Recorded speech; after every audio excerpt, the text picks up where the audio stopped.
Salut à tous, c'est Kenny et bienvenue dans cette nouvelle vidéo. Aujourd'hui, on va parler de la concurrence. Alors, si je vais parler de la concurrence de mon point de vue, et donc je respecte tous les points de vue des autres, mais je vais également parler de mon expérience. Donc mon point de vue est basé sur mon expérience. Comme vous le savez, je suis directeur général de Wood Group, qui est une start-up aujourd'hui dans plusieurs activités, notamment au niveau de l'e-commerce, au niveau de l'environnement et aussi au niveau du digital marketing. Donc voilà. Alors, je vais parler de la concurrence parce que c'est chaque jour. Je vais prendre l'exemple de la startup e-commerce Woodap, des concurrents de Woodap. C'est tous les jours. C'est tous les jours lorsque je suis sur Internet, que ce soit sur Facebook, sur Twitter, que je vois souvent comment on appelle ça, des nouveaux concurrents, entre guillemets des concurrents, c'est-à-dire des personnes qui font presque exactement la même chose que nous. Déjà que nous sommes pendant la période du Covid-19, donc la pandémie, tout ça, vous remarquerez que c'est tout le monde qui vend les masques. Mais on vend les masques, si tout le monde vend les masques, qui va acheter? J'ai vu aujourd'hui une publication, je ne sais plus qui avait publié, qui a posé la question, si tout le monde vend les masques, qui va les acheter? Donc, au niveau de la concurrence, il y en a plein. Il y en a plein. Mais je vais dire un message très clair aux startups, que lorsque vous gérez une entreprise, c'est vrai qu'il faut connaître vos concurrents. Moi, je connais mes concurrents. Je vais dire les 10 premiers ou les 5 premiers, je ne sais pas, mais je les connais très bien.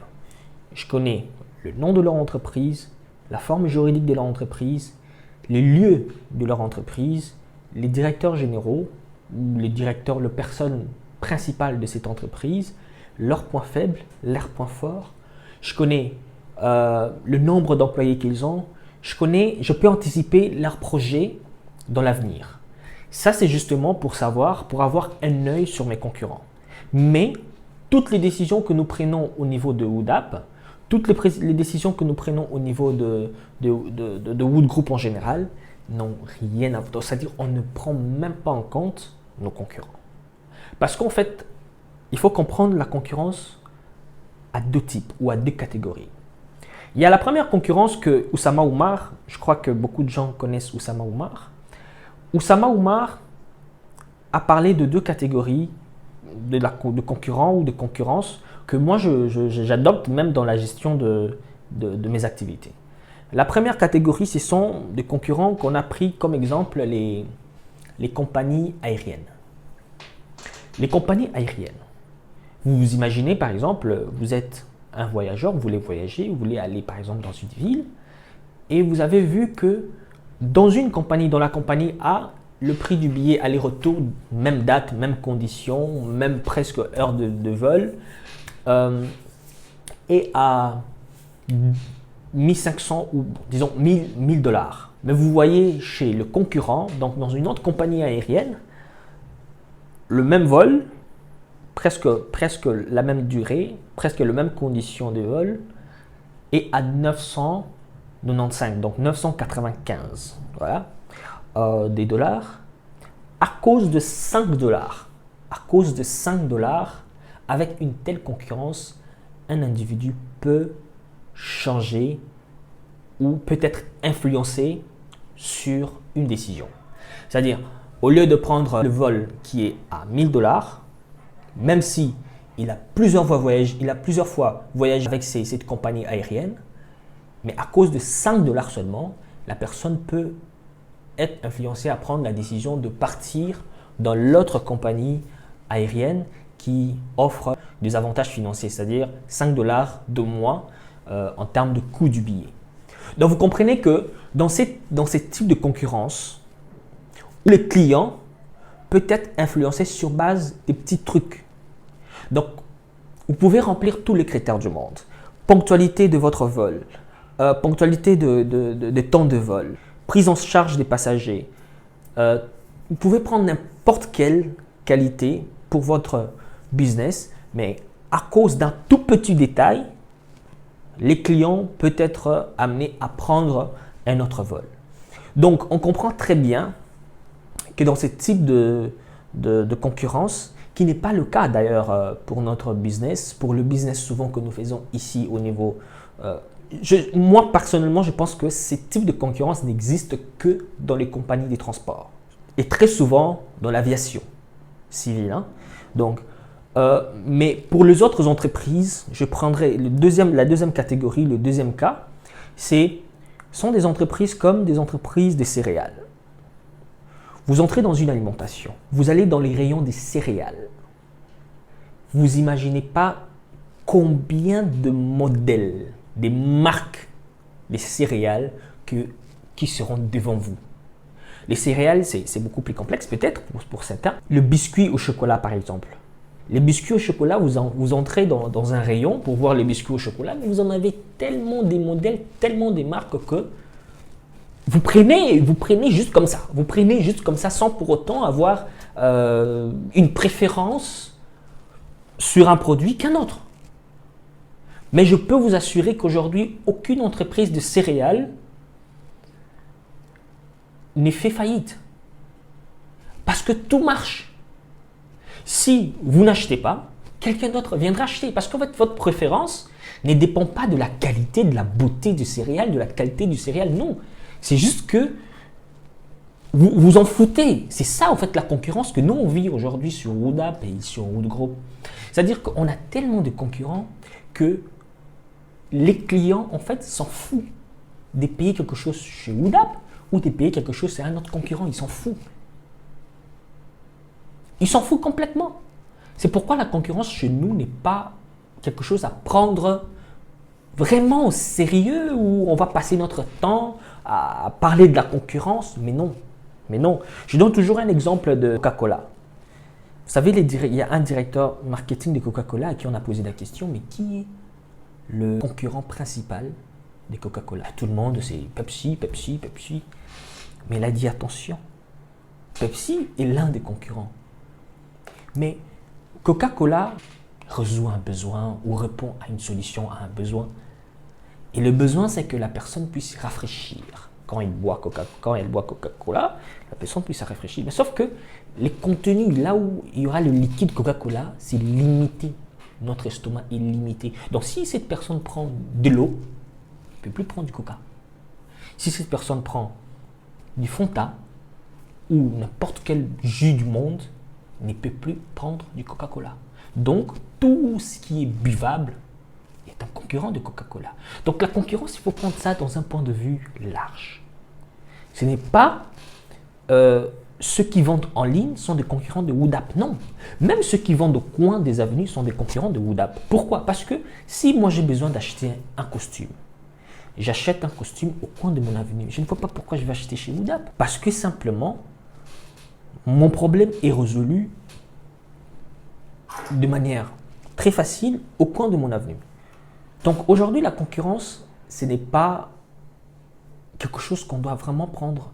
C'est vrai, il faut parfois avoir le temps de connaître ses concurrents. Vous savez, les concurrents, il faut le connaître, mais il faut éviter de prendre vos décisions sur base de vos concurrents. Parce qu'en fait, c'est un peu comme Instagram. Moi, je dis les concurrents sont comme des Instagram. Ici, je suis au bureau, en fait, je suis au quartier général de Woodgroup.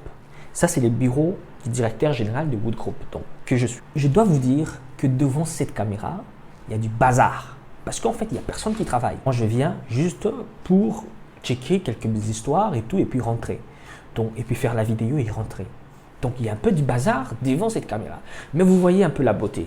Mais justement, c'est ce que je veux que vous voyez. C'est ça avec la concurrence. C'est de la concurrence, c'est comme Instagram. Ce que vous voyez, ce n'est pas ce qui existe dans leur entreprise. Vous voyez quelqu'un qui prend des photos, qui fait des vidéos, qui est toujours bien. Mais en réalité, le gars, il ne s'est fait pas 10 000 $ le mois. Le gars, il crève. Pour preuve, c'est le seul gars de son entreprise. Donc, il est le seul employé de son entreprise. Ça, c'est la preuve que le gars, il crève. Mais si vous suivez ces vidéos, vous pensez que tout va très bien, mais en réalité, tout ne va pas très bien. C'est ça le problème avec la concurrence. C'est-à-dire, si si les startups, dès les débuts, commencent à penser à leurs concurrents, il y a un problème. Il y a vraiment un problème. Et puis, un autre point, c'est qu'il y a des entreprises qui disent, enfin, il y a des gens qui disent que moi, je suis heureux parce que je suis seul dans mon marché. Mais détrompez-vous. Moi, tous les jours, quand j'entre sur Facebook, sur Twitter, je vois des, entre guillemets, des concurrents de Woodap. Tous les jours, je les découvre. Tous les jours, tous les jours.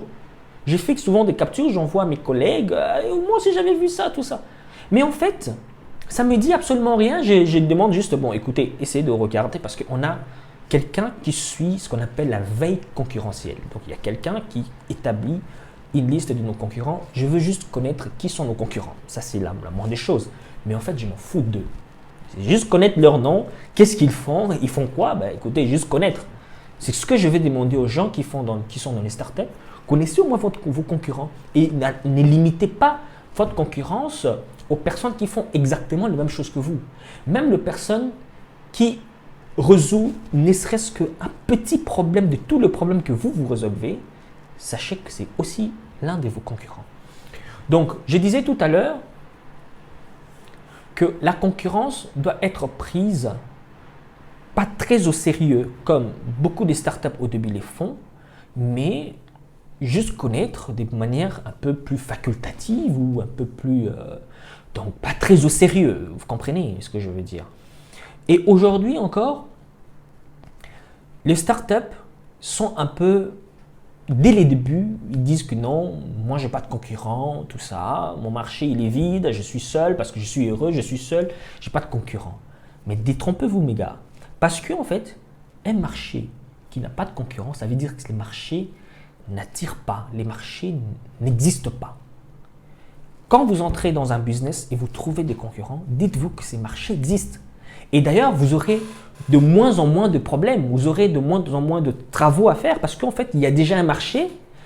Vos concurrents, entre guillemets, vos concurrents ont déjà créé un besoin, ont déjà créé un système et vous allez peut-être venir prendre une portion de ces marchés.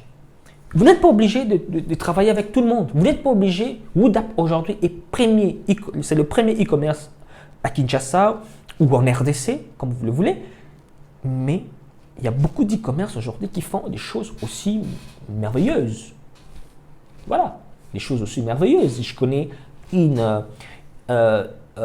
entreprise, donc un business d'un gars qui vend des téléphones.